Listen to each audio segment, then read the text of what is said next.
Good morning, everyone, and welcome to Coffee with Casey, where we take 30 minutes out of our week to take a look at the market update, see what's going on with the market. Things are moving, interest rates are going up. How are housing prices? A lot of people think that the market is slowing down. So, we take 30 minutes to take a look at not only the market conditions, where it's headed, what's driving the market. We also give you some tips on how to work in this market, how to change. I mean, we have to morph all the time. As the market changes, we change. So today we're going to talk about the third quarter is over. Let's find out what's been going on with the third quarter. Are we higher or lower? What are the market conditions? As you know, there's 10,000 markets out there. And how do we analyze each market to know whether they're in good condition or bad condition? But in general, how is the market doing? We'll talk about that. Interest rates this week have gone from 2.85% to 3.25%. I'm going to show you the effect that that has on pricing and where we're headed to with that. All right. We're going to talk about, the production numbers.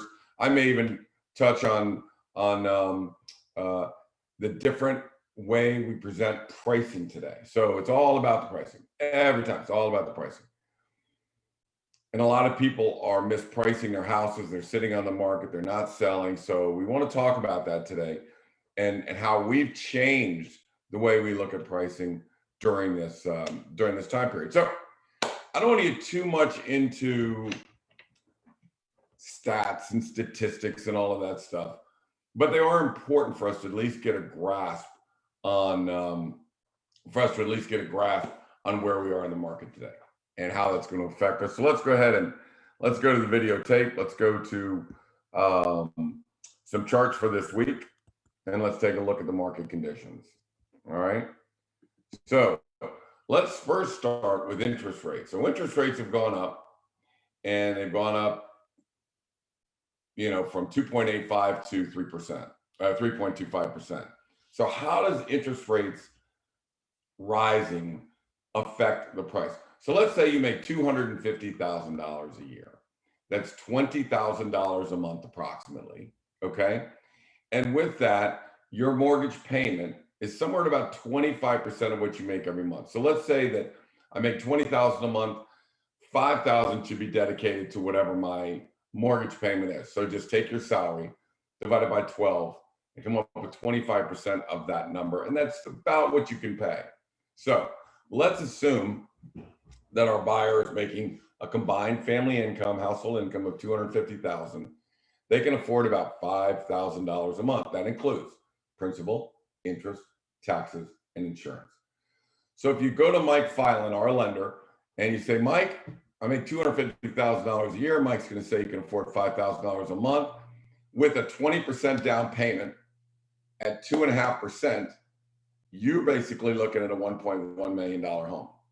And your payment's going to be about $5,000. Now, as interest rates go up, as the cost of money goes up, that mortgage payment is going up. So if it goes to 3%, you can only afford $1,050,000. If it goes to 3.5%, which is almost where we're headed, it's at $1 million. So let's take a look at that. If interest rates move 1 point, so at the beginning of this year, I said there's a perfect storm, okay? The perfect storm was that interest rates had fallen 1 point. Well, if they fall 1 point, you can afford 10% to 13% more house, right? So all of a sudden prices went zooming up. Why? Is it that much inflation? Is it that because there's scarcity in the market? Or is it just because Mike Filan said, you can afford, instead of $1 million, you can afford $1.1 million. So people are able to pay more for their housing. And that's why we've seen this spike in pricing. But as interest rates go up, that spike goes in a different direction. So if we go from 2.5 to 3.5, we just lost 10% of our buying power, 4%, 4.5%, or 5%. As inflation goes up, interest rates go up, okay? So for those of you that have, blue hair like I have, and we're around in the 70s and 80s, let's call it, interest rates were at 16, 17% when I started. So that has a dramatic effect on what people can afford for their housing. So I just want everybody to be aware that as you see these mortgage rates tick up, the value of that house is going down, down, down, down, down. So maybe we don't get as big a premium as we've been getting before. Okay. So we need to be cognizant of that, as this market evolves, as the interest rates evolve. I mean, in 2 weeks, it's gone up, 3/8 of a point. It's almost half a point. So you've almost dropped $50,000 in value on a house in less than 2 weeks. So when I shudder every time I hear interest rates are going up, this is why the value of house is going down. So anyways, I can tell you that over the past 10 years in Fairfax County, homes have appreciated about 35%. Interest rates have fallen 2%, which equates to 20% of that increase, right? You used to be able to only pay this, now you can pay this because interest rates fell. Appreciation is at 17% over the last 10 years. So what's 20 plus 17? 37. How much have prices increased over the last 10 years? 35%. Half of it's inflation, half of it's interest rates. So we need to be cognizant of that as we're putting houses on the market, as we're dealing with buyers. They're not, as interest rates go up, they're not able to buy as much. So what does that mean for sellers? Well, if you're thinking about selling in the spring, well, if interest rates go from 3% to 4.5%, you just lost 15% of the value of your house. So this is why you're thinking, sell when they yell, buy when they cry. So right now, people are still, look, I got a house on Mount Morency in Vienna that's going on the market. It's 115. It'll probably sell somewhere between 125 and 13. And it will have at least 30, 40 showings. It will have 30, 40 people come by the open house. It'll have 8 to 10 contracts. So is the market still there? Yeah, the market's still there. I mean, it's still there. But I will caution people on the pricing. So let me just, I'm going to whip through real quick here. I'm going to get through a couple of these screens and I'll get back to them. But I just want to get to one screen here. All right. I want to show you this screen here. Now, when we're pricing a house like Mount Morency, we're looking at what these values are. And this is my pricing model that you can see.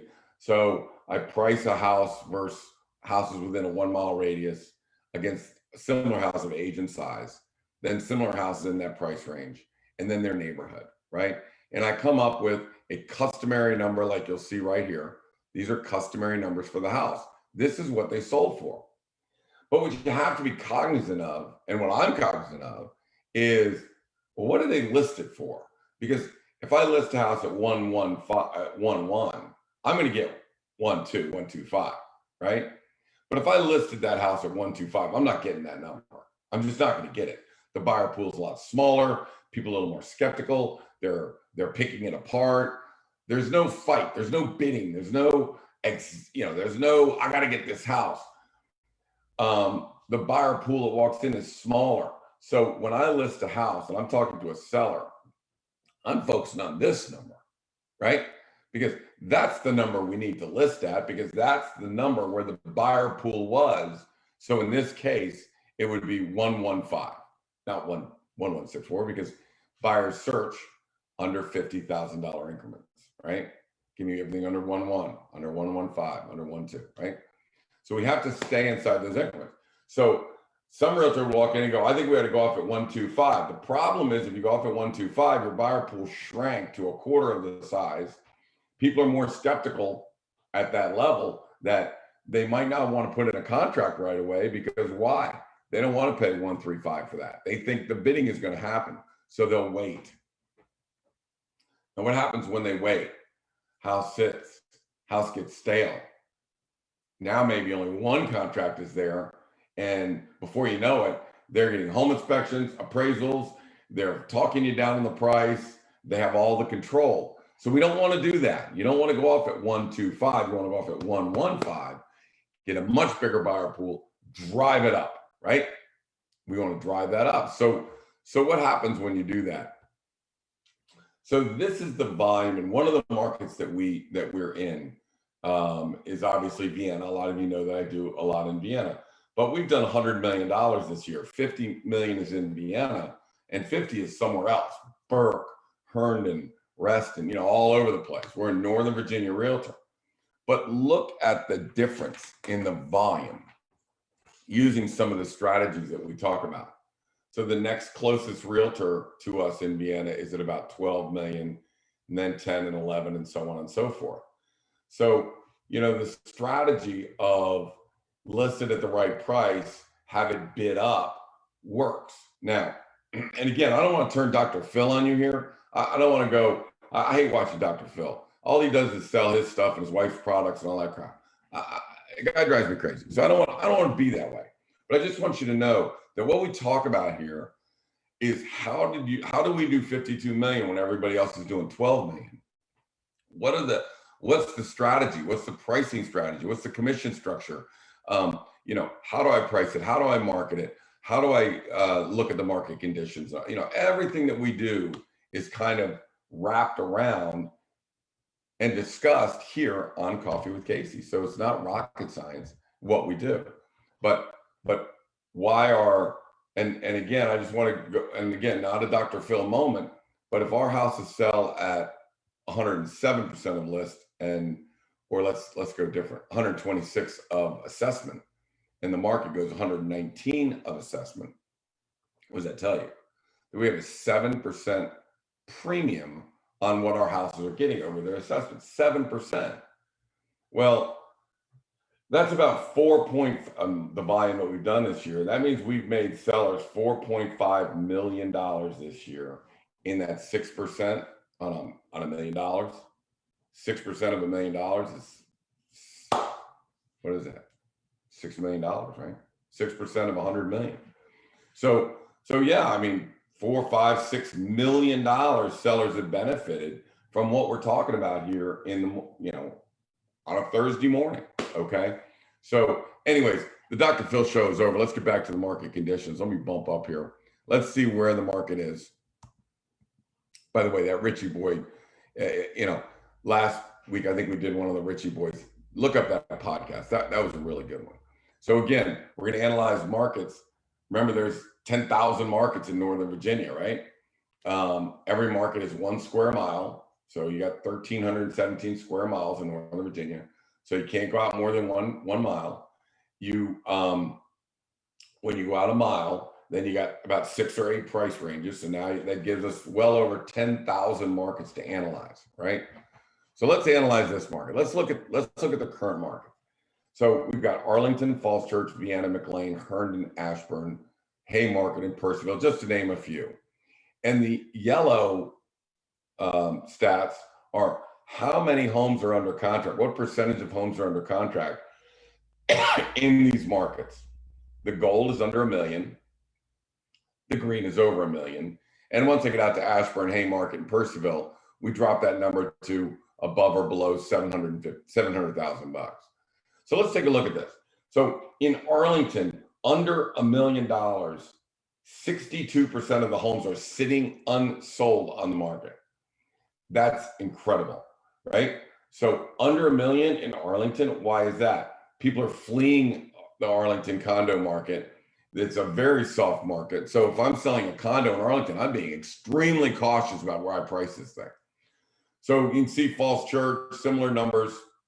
They're starting to get a little bit stronger, over $1 million.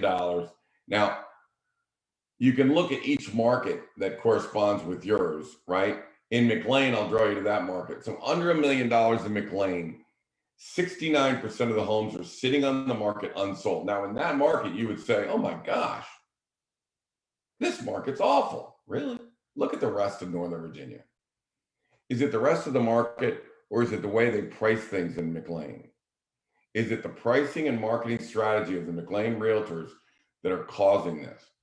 So, 31% is inexcusable. Homes should be going on the market and being sold within 7 days.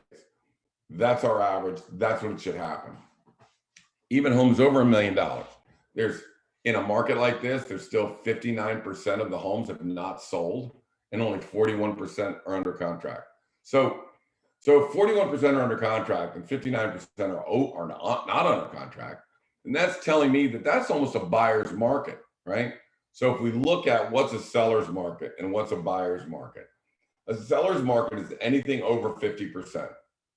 That means sellers are in control. Sellers can dictate, condition, and they can dictate contingencies. They have control of the market. They have more leverage, right? If it's under 30%, then the buyers have all the leverage. The buyers will call the shots. So what we want to do is we want to make sure that the sellers, if we're the sellers want to call the shots. If we're with buyers, the buyers want to call the shots. So we'll take advantage, if we have buyers, we'll take advantage of people that overprice homes. Then we'll come flying in with the proper price, drop that down, negotiate. And those are the homes that we go after. So you can look at your market, whether you live in Percyville or whether you live in McLean or Vienna or Falls Church, you can see the current condition of your market. I mean, Haymarket is 86% under contract. I mean, give me a break. At least 25% of these are so overpriced, and yet 86% are under contract. So the farther out you go, the better the market is. Now, is that the pandemic that did this? Is it the security? Is it the safety of the cities? They don't live in the city anymore. They want to get out of Arlington, out of Alexandria, out of Washington, D.C. They want to swoop on out to the safety of Vienna, Percyville, and Ashburn, or Herndon, something like that. Could be. That could be it. Is it the fact that they don't have to, they're not tethered to their offices anymore and they can move out further? Absolutely. Oh my God. Not only are they moving to Percyville and Haymarket, they're moving to Denver. For gosh sakes, man, they can move wherever they want and do their work. I think there's going to be an effect of the people that don't want to get a vaccine on some of this market. I mean, literally, I know some people that we're selling houses for that their job is requiring vaccines. They're not getting a vaccine. They're going to go move to a state that doesn't require vaccines, and they're out. I don't care whether it's right or wrong. Right? That's just the fact. Some people do not want. A lot of healthcare workers don't want to get help, don't want to get it. So they're losing jobs. So we may start to see more properties come on the market for this one simple phenomenon that's happening. So we'll keep an eye on that, and let's stay tuned. But right now, the current market, everything looks pretty dang stable except for McLean. Vienna, there's no excuse why homes under $1 million are in this condition where they're in a neutral market. No, absolutely no excuse for that. So I may have to go market under $1 million. All right, so let's look at homes under contract in the Vienna market, and we're looking at, are they going up or down? Pretty much since June, we're not seeing any changes. In fact, it's as good, if not better, as it was in June. So if June, July, and August were fine, and people saying, hey, the market's going down. Now, when I come to Burke and I'm dealing with your market, I have to do the same thing for Burke or for Reston or for Haymarket or for Ashburn. So this same process happens in the 10,500 markets that I could be walking into at that day. So each market is different. Again, there's your buyer's market and seller market parameters. So pretty much all of Vienna has stayed in seller's market since June. In fact, the 1.3 plus million dollar houses, the blue boxes, have actually improved. So, how many sales do we have? How many contracts were written in September of each year? So I go to September. Okay, so let's go back to 2018. There were 259 contracts written in 2018 in September. There were 261 contracts written in September of 2019. Then all hell broke loose last year, and we went up to 340 contracts written. That's a pretty dang healthy market. So currently this month, we had 328 contracts written, right? We still got a day or two to go. So my guess is we're going to pretty much hit 340. So is the market good or bad? Pretty damn good. Now the orange is the $1 million homes. Now a lot of the reason why it's doubled in the last 4 years is homes have gone from 850 to over $1 million, and that's basically a major part of that. But it shows you just the growth of the houses. But let's look at, when people say, is the market okay? The market is fine. The market is fine. Then why are 59% of the homes not sold? The answer is we go back to the first screen, they're pricing it where a neighbor might have gotten an astronomical price, but he never would have got that if he asked that. You ask for this, you move it up to that. So what's the problem? Well, house worth 1.25 million. No, it's not. It's not. They bid it up to 1.25 million, but they started at $1.1 million. So we've got to let them bid that house up. So let's look at year to date. This is number of sales through the first quarter. So in the first 3 quarters of the year last year, we had 2,800 homes sold. Now we're at 35. So the year is a smashing success. You sell when they yell. So people are selling. Houses are on the market.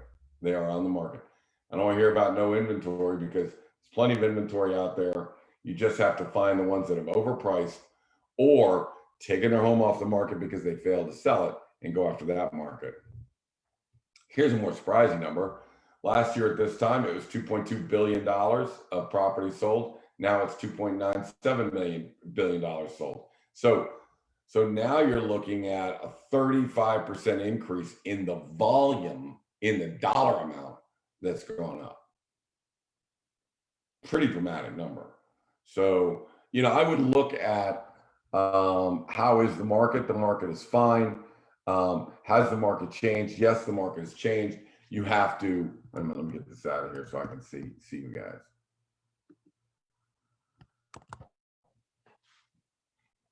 All right. So the market's fine. You have to change the way you operate in this market. Are interest rates going to affect it? Yes, they are. They do have an effect on it. We need to be cognizant of that, right? We just need to take that into account. But the strategy is now and has been for the last couple of years, keep in control, ask X, get Y, get multiple contracts in. I mean, in a year, if somebody had told me 2 years ago that we were going to sell, I don't know, I think it's like 75 houses and had one home inspection, I would say that's crazy. That's absolutely nuts. So yeah, that's a phenomenon that I was not ready for. But as long as we're in control, we can get away with that. So let's talk about it's funny. Let's talk about something nobody wants to talk about. None of the realtors want to talk about, and that's fine. I don't care because I'm talking to sellers and realtors and educating them. But when I was recruiting agents for Samson Properties, and I was saying, why don't you come on in? And here's a good model. I mean, list your house at 4.5%.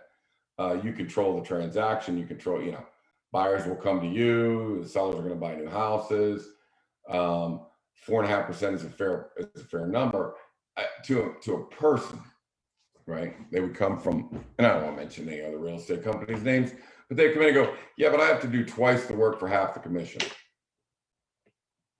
I'm looking at their records. They did 4 houses last year. I mean, literally, I never had anybody walk in that had done 12 or 15 or 18. They've done 4 or 5. And he goes, well, I don't want to do twice the work for half the commission.